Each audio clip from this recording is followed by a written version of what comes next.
আসসালামু আলাইকুম। সবাই কেমন আছেন? যারা বেঁচে আছি এখনো তারা বলি, সবাই বলে আলহামদুলিল্লাহ, আল্লাহ আমাদেরকে বাঁচিয়ে রেখেছেন। দেখুন বন্ধুরা, নতুন পানির নতুন মাছ কত সুন্দর।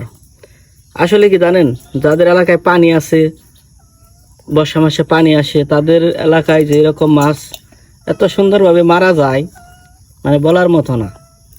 আমি এই মাছটি মারছি, বুঝছেন, প্রত্যেক দিনই আল্লাহর রহমতে এই কটা কটা করে মাছ মারি, খেতে অনেক স্বাদ লাগে। দেখছেন মাছগুলা, এখানে শিং মাছ আছে, তারপর টাকি মাছ আছে, কই মাছ আছে, পুঁটি মাছ আছে, আর অন্য ধরনের মাছও আছে।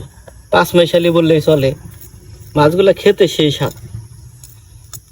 যাদের এলাকায় পানি আছে তারা বেশি বেশি গুঁড়া মাছ মারার চেষ্টা করবেন, এটা শরীরের জন্য অনেক ভালো। আমরা যে পুকুরের মাছগুলো যে কিনে খাই, এগুলো তো উপকার না শরীরের জন্য।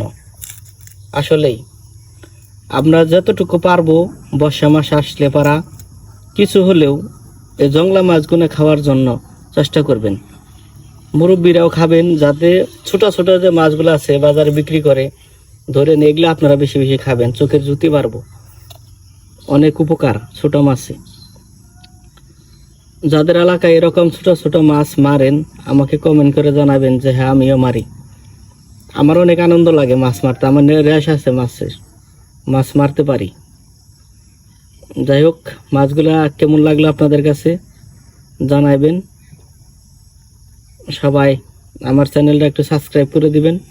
আপনারা যদি একটু সাপোর্ট করেন তাহলে আমি একটু ভিডিও বানাইতে একটু আগ্রহ হবে। সবাই ভালো থাকবেন।